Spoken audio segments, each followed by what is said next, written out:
Hello, in this video, I would like to talk about taking notes when you have a learning disability in college. Now,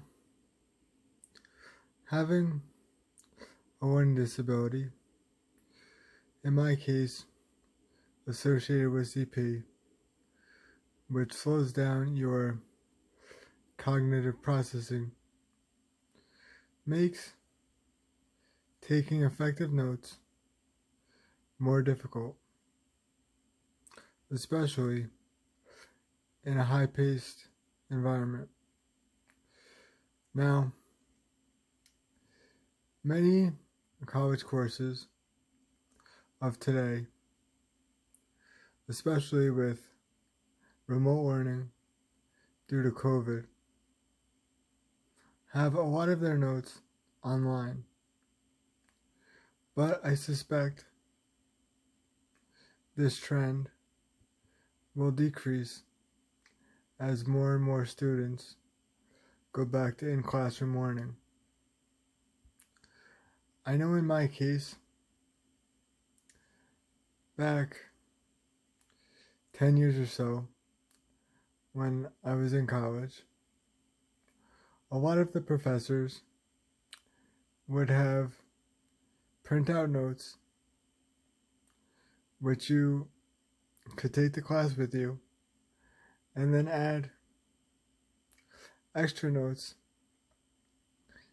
during class to strengthen your understanding.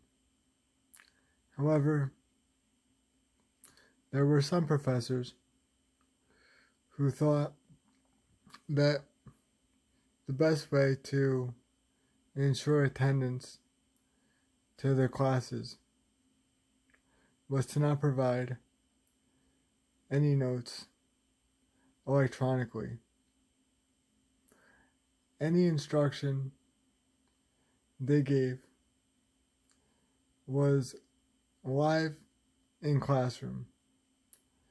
So you were forced to take notes only during the classroom session. This made taking notes in my situation much more difficult because it required great speed in comprehension and writing. Now, it turns out that although my note-taking wasn't the best in these courses,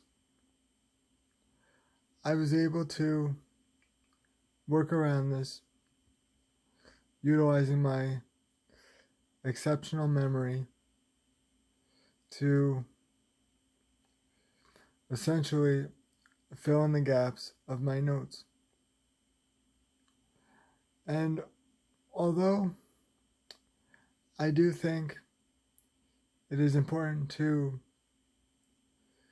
strengthen your mind and strengthen your abilities,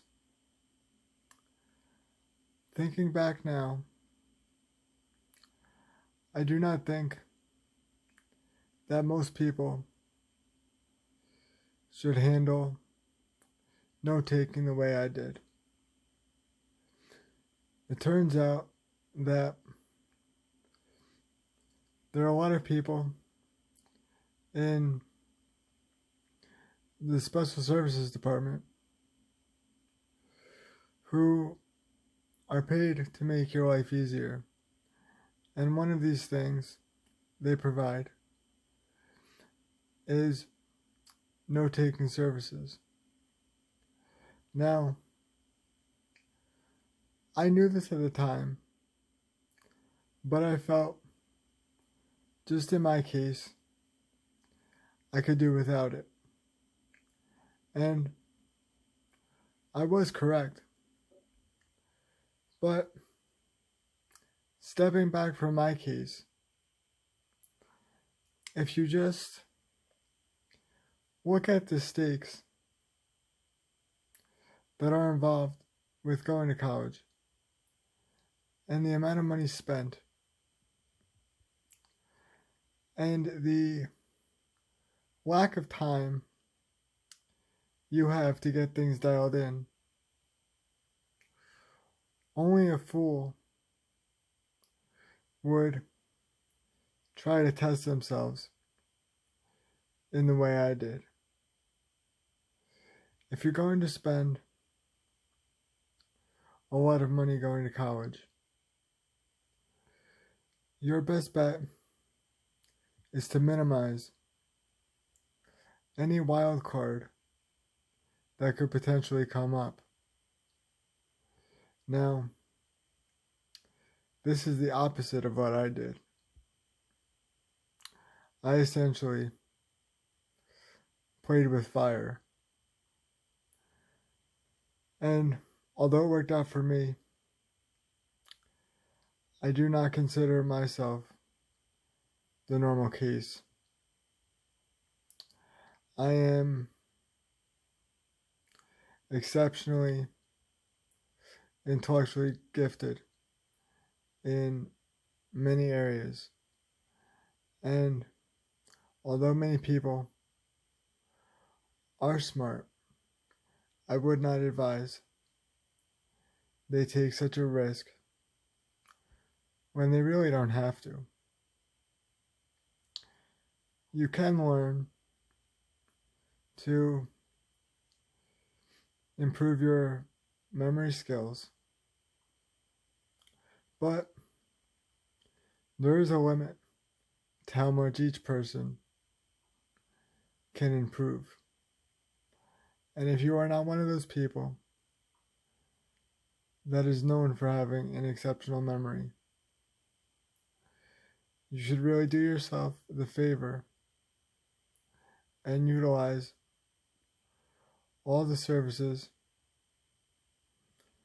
that you are entitled to in terms of your